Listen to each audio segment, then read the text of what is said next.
Ready. Play.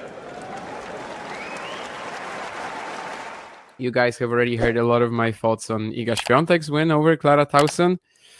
I mean, if she's serving like this, she's kind of a contender for Wimbledon right now. Yeah, I mean, she threw in 4 double faults in the first 2 service games and made 7 on 4 serves, but after that, she was kind of flawless the rest of the way. Like, the serve was just cooking, and then off the ground, she was just dealing with Clara's slices so well, and just like, the gap between their movement was really exposed, in a way, and that's the big edge that Iga really has. So yeah, after that, it was pretty smooth the rest of the way, honestly. And if she keeps playing like this, she's got Samsonova next, who she has a really good.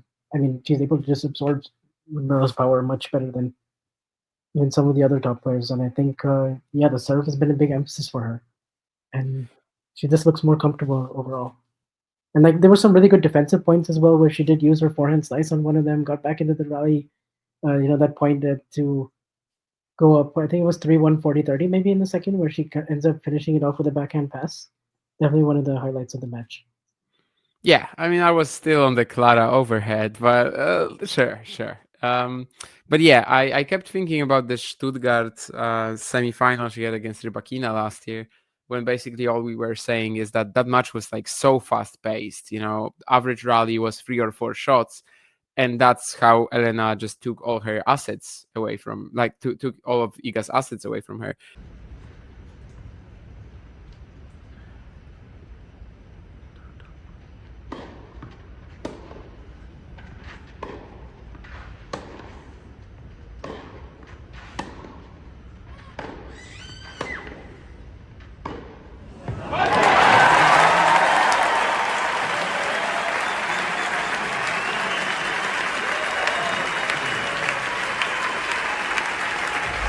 And this one was maybe even more rapid. Like, I couldn't believe how quickly they were holding or even breaking serve. When they were breaking serve, it was also 4 or 5 points, and all of them were just like +1 shots, really.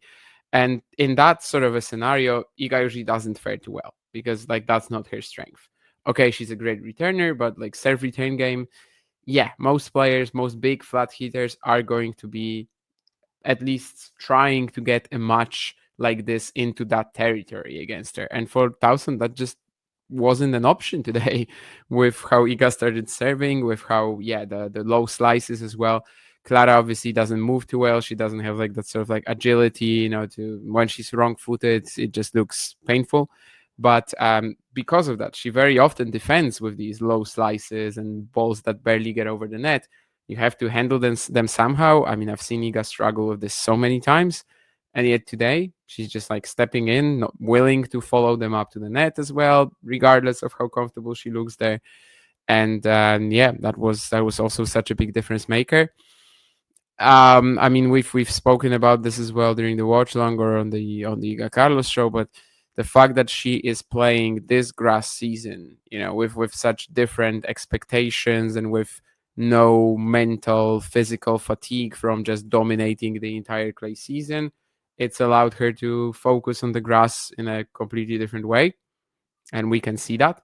Now, I guess the question is like what she does with this from here. But yeah, the opening that kind of, was there when Rybakina lost 2000. She's taking it. And obviously, the next few rounds will decide how the rest of this goes. But nonetheless, her second Wimbledon quarterfinal is going to be ahead of her, and she will play Liudmila Samsonova, who hasn't lost a set so far. Yeah, Samsonova on the grass. I was kind of waiting for a time where she would actually show it at Wimbledon and finally make that quarterfinal, because she's been so capable for so long, winning that title in Berlin in 2021, and then just like always does well in the warm ups. So now to see it actually translate here, I mean, it's a good 4th round for her against who's this Monero. Her favorite service is grass still, the way that she plays. But Samsonova just with that big serve, big forehand, the drop shot as well, and just like how, it's another one of those matches where Iga will have to diffuse that serve and then just try to get Samsonova moving and keep. Uh, I don't think there's much different that Iga really has to do in terms of her natural game. So it's just going to be kind of if she's able to bring it in if Samsonova can sustain that really high level she's been showing. But Do Iga's you think chances that to lose this Talson, I Collins, playing these kind of matches, it's a good warm up for Samsonova? think so. I think it could be a good test, especially like Collins. I guess Talson a little bit, especially with the power element of it and the serving. Yeah, I mean, I guess it can be decent warm up. Yeah, I think so too. I mean, that's kind of the conundrum of like playing these big servers, big flat hitters. That in a way, I mean, what kind of danger they are, and like that you're going to struggle to handle their pace, their ball. But at the same time, you know exactly what's going to happen. Like you know exactly what sort of shot is coming any given moment. So it's easier in a way. It's tougher. I don't know. Maybe I would actually say that I would be less. From Swiatek's perspective, right now, I would be like maybe less certain that she's going to perform pretty well against someone like Andreeva or Bencic, whom we're going to get to, than against like just yet another power hitter. She's already handled a few of them this grass season, even not only Wimbledon, Alexandrova, for example. So she kind of looks like she might indeed go even further than she did last time at Wimbledon when she was in the quarterfinals. Although Samsonova, of course, very dangerous when she gets hot.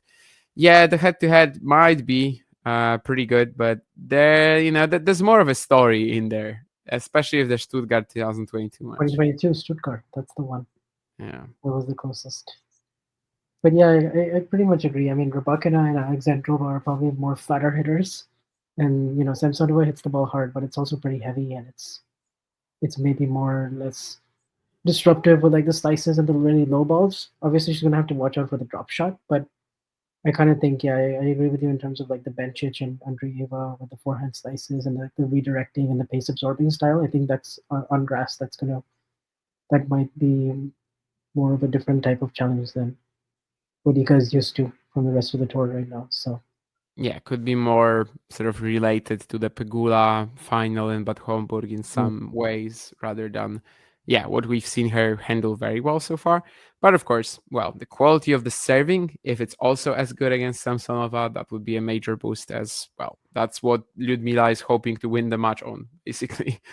And if that is so good again, if there are, numerous 1 minute, 15-second holds once more, I don't know, they will be.